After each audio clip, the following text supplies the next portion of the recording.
Totoo naman, hindi ako niresiban ni Sabi siya ni Kat. Diba? Especially kay Kim Mardo. Idol.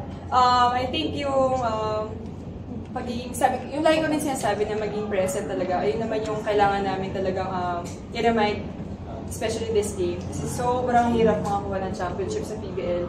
Sobrang hirap kalaban lahat ng teams. Kaya sobrang sarap din nung nakuha namin championship. For coach, ikaw yung unang champion coach na dalawang team na yung napag-champion dito sa PBL. So, siguro sa within yung 2 years ngayon ng dalawang championships mo, ano po yung pinaka na-realize mong sikreto or weapon para maging isang champion team yung hinahawakan mo? Sino kaya yun? Siguro yung hindi pagtigil na, kasi lagi natin ituro sa mga players yun yung huwag maging kampante sa naabot na improvement or skill. Sa amin lalo nag-a-apply yun, sa akin lalo nag-a-apply yun na every conference gumagaling lahat ng teams. Every year, nagkakaroon ng mga bagong lineups. Hindi pwedeng mag-settle. So, lagi talagang naghahabol for improvement. Saka, yung pagbuhos araw-araw, knowing na kahit anong mangyari, at least nagawa namin yung part na. And for Kat, nung huli tayong nandito sa MOA Arena last year, medyo iba yung alaala nun. Ibang iyak yung dinailan nyo nung semifinals ng reinforced conference dito. Gano'n lang ka-satisfying ngayon na mapapalitan na yun ng panibagong alaala, championship? Actually, wala na talaga sa isip namin. Yung kasi ngayon nga, hindi kami pwede mag-dwell dun sa loss na yun, yung sa heartache na yun. So, motivation siya sa amin na kailangan pa namin improve kasi hindi naman namin pwedeng isisilang na sa isang side lang.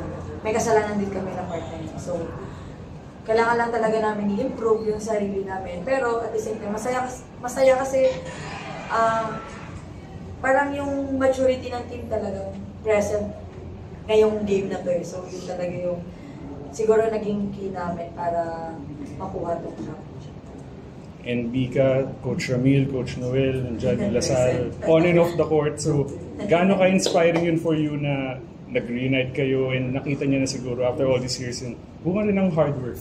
Actually, sabi ni Coach Ramil, sabi niya, baka naman iupo pa ako sa lower. I was like, Coach, ikaw pa ba? Pero, ayun nga, sabi niya, very proud siya na lahat ng players niya ng college na maglalaban ngayong finals. So, gustong-gusto niya talaga manood. So, malaking bagay rin yun for us. And for Savvy, long wait. Now you're a champion for the first time in the PBL. Just take us through the entire emotions of having to sit out for a time last year, returning midway to the preseason, and now you're champion. Like Kat said, it was definitely a process.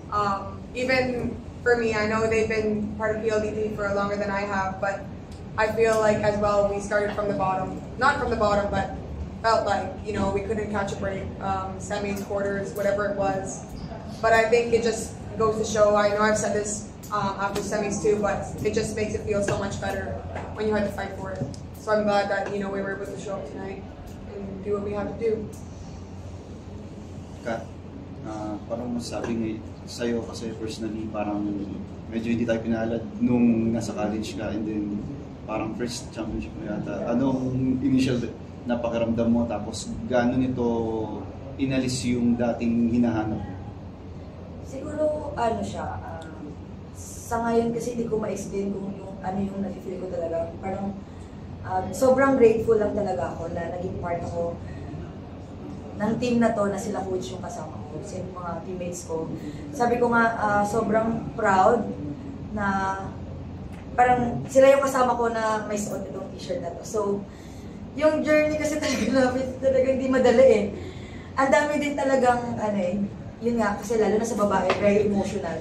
So, talagang, yung tiyagan ng coaches sa amin, sa akin lalo, na parang, kailangan ikaw magsimula ng, yung level up, ganyan. So, paano ko sisimulan? Sobrang ingay ko nga. So, parang ganun. So, yung tiyaga na nakikita ko sa training talaga, nadala talaga namin siya ngayon. So, sobrang grateful ako na, yun, nakuha namin na sila yung kasama ko.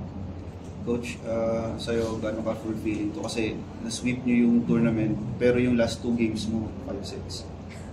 So, gano'n kasarap yung gano'n. Gano'n ka rin hinandaan nung laban against Creamline para sa ganitong sitwasyon? Siyempre, happy sa nakuha namin yung championship. Pero mas masaya yung na-overcome namin yung matagal na namin gustong ipa-overcome sa mga players. Yung mga ganitong tight games na kami yung nakakakuha sa dulo. Yun yung pinaka mas masarap doon. Kasi day in, day out, yun nga, sa mga na-experience namin before, yung hirap, saka yung mga heartbreaks, hindi sila tumigil eh. So, yung trabaho namin simula nung last year, imbis na maka-down sa amin, mas nakita ko sa kanila yung pag-push ako yung maturity. So, ngayon na nakuha namin, talagang masarap. So, sabi, yeah. What can you say na parang this championship pinatunayan nyo na PLDT is not just about division? PLDT was here way before I got here. I'm just glad to be in the position where I can contribute. I wasn't, added to the team to turn some switch or, and people ask me why, like all the time, why PLDT? But I can't I can't say anything else. But I'm so glad. And it's either PLDT or nothing for me. So I'm just, I'm glad to find a family here. I'm glad to call these people, my support and, seek love and give love to them. I'm just glad it was with this group, like you said. I mean, I couldn't imagine this with any other group, any other teammates, coaches, supporting staff. I'm just happy to be a part of it. Kanina, tiyatawag yung Finals MVP. Medyo, ka ba? Nagulat ka ng todo. Kasi parang hindi ka nag-react eh. Hindi ko rin narinig actually. Pero hindi ko rin talaga in-expect. Ever since naman, I think mas importante talaga sa akin yung para sa team. Mas gusto kong makuha yung championship than any other individual ako. Gano'n rin pala ka-bittersweet yun kasi nakuha mo yung championship at the expense ng mga former teammates mo. Well, actually, sobrang saya lang. Wala akong masabi ngayon actually. Hindi ko alam yung right words to say. Basta alam ko lang, masaya kami lahat and deserve talaga namin kung panalo na.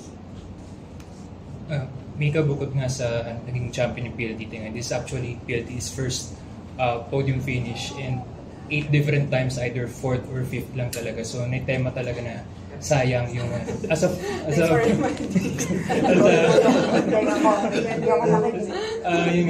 a leader ng team since sumali ang PLDT sa PBL ng 2020, gano'n lang siguro naging frustrating din yung journey na yun at gano'n kasarap na napalitan na yung frustrations na sobrang frustrating talaga siya at the same time na sinabi rin ni Coach kanina na kahit sa lahat ng mga heartbreaks na na-experience namin, hindi pa rin kami tumigil. And I think yun yung nagpapasarap talaga sa championship na to.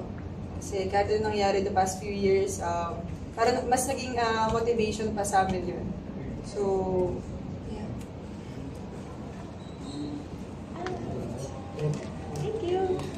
Coach, yun nga, after this championship, invitationals na yung susunod. So, gaano kalaking help lang tong championship na to heading into another conference? Okay na kami. Rest po. Huwag na ba yung pressure si Coach Dan? Papahinga tayo, Coach. Okay. Wala, naman part ng trabaho. So,